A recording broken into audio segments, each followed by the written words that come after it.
You know that feeling when someone casually says, "Oh, you're a millennial," and something inside you pauses? Not enough to argue, just enough to feel slightly misplaced.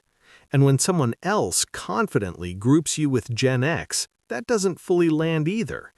You remember dial-up internet, you remember rewinding VHS tapes, you remember writing phone numbers down and actually memorizing them.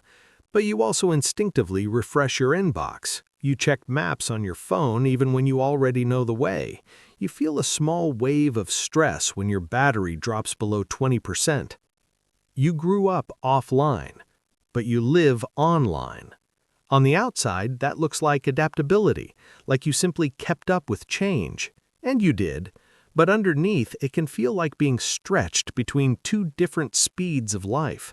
One foot in a quieter past, one foot in a constantly updating present. And sometimes you can't quite explain why you don't feel fully at home in either one. If that feeling has ever crossed your mind, nothing is wrong with you. You're not confused about who you are. You're not behind. You're not resisting change. You just happen to grow up during one of the biggest shifts in modern culture. And when you grow up during a shift, your identity forms in layers. Here's what makes this fascinating. The brain builds its sense of normal from the world it first experiences. As a child, your world was slower. If you wanted to talk to a friend, you called their house and hoped they were home. If they weren't, you waited. You didn't see their location, you didn't send 3 follow-up messages, you just waited. If you were bored, you stayed bored. You stared at the ceiling, you rode your bike, you flipped through the same magazine for the 10th time. Boredom wasn't an emergency, it was just part of the day. Your nervous system learned patience before it learned speed. It learned privacy before it learned performance. It learned how to exist without being constantly observed or evaluated. Then everything accelerated. The internet stopped being a novelty and became infrastructure. Email replaced letters, texting replaced waiting, social media replaced photo albums. Suddenly, life wasn't just lived, it was documented, shared, reacted to. And this didn't happen when you were 5. It happened while you were forming your sense of self. That's the part most people miss. Your brain didn't replace the old system with a new one. It stacked the new system on top of the old one.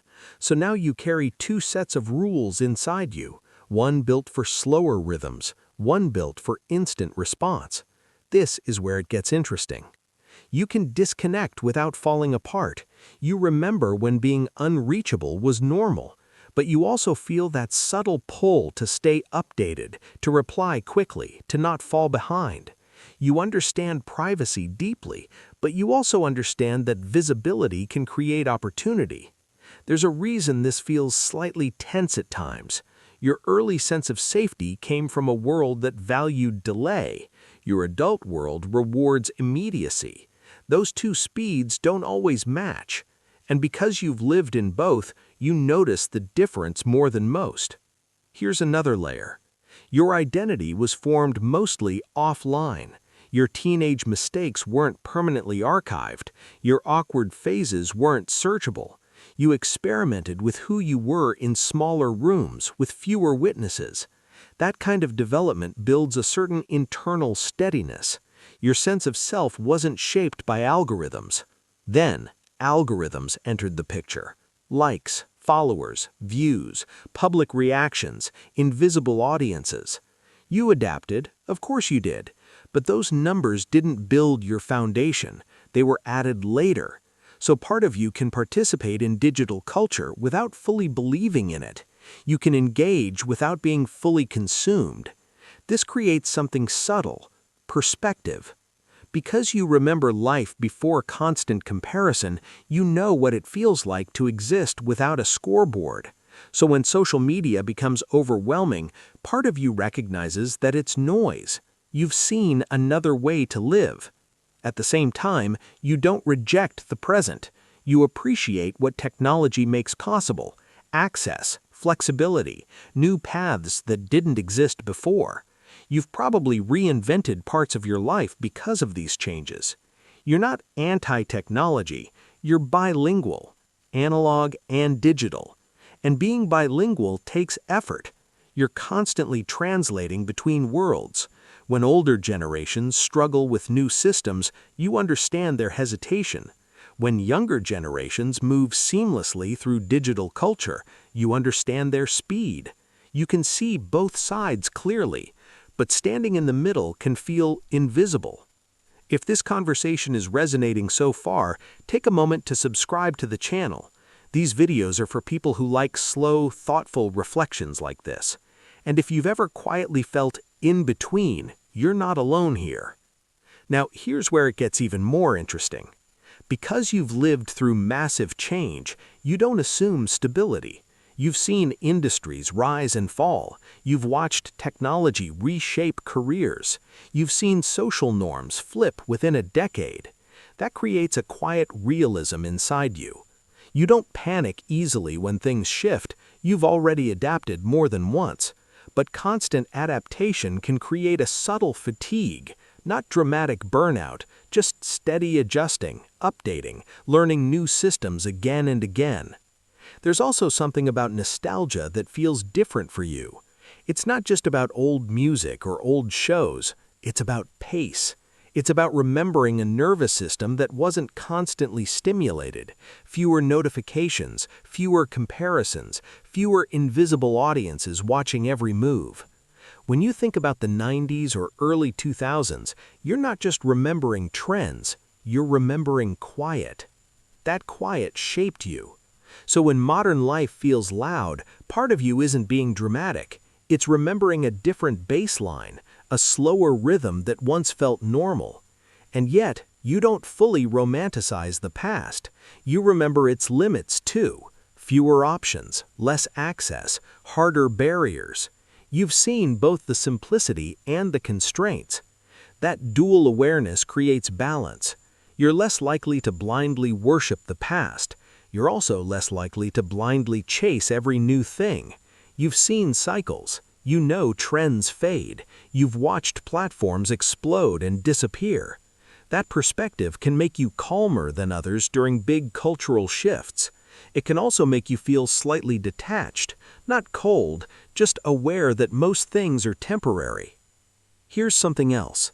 Because you grew up before constant online validation, your sense of worth likely formed in quieter ways, through face-to-face friendships, through effort that wasn't posted, through private milestones. So when the modern world amplifies external approval, it influences you, but it rarely defines you. You know how to exist without an audience, and that changes how you move through the world. You can share, but you don't always feel the need to. You can post, but you don't measure your value by reaction. Even when you care, there's a small voice inside you that remembers life without metrics. That voice gives you distance. Standing between generations also shapes how you see identity itself. You don't cling tightly to old labels, but you also don't chase every new one. You've watched cultural conversations evolve in real time. You understand complexity. Growing up during transition creates nuance. It also creates resilience. You learned technology instead of being born into it. That means you understand it as a tool, not as oxygen. You can step away and remember that the world still exists outside a screen. You have proof of that. That proof is grounding. But sometimes it also creates a quiet loneliness. You don't fully relate to people who never knew life without constant connection, and you don't fully relate to people who reject digital life entirely. You exist in the overlap, and overlaps are rarely loud. They're subtle, balanced, harder to stereotype. Maybe that's why generational memes don't always land. They simplify what feels layered. They flatten what feels textured. But you are textured. You carry memory and momentum at the same time. You remember being unreachable, and you live in constant reach. You remember forming identity without metrics, and you navigate a world built on them. That dual awareness can feel heavy sometimes, but it's also depth. Depth doesn't shout, it observes, it adapts, it integrates. Maybe you're not meant to fully belong to one side. Maybe your role has always been to bridge, to understand both speeds, to translate between quiet and noise. Not confused, not outdated, not stuck, layered. If this reflection felt personal, if it put words to something you've quietly sensed for years, subscribe and stay connected for more conversations like this. And if you know someone else who grew up in that in-between era, share this with them. Because sometimes the most comforting realization isn't finding a label, it's realizing that standing in the middle was never a mistake. It was your vantage point all along.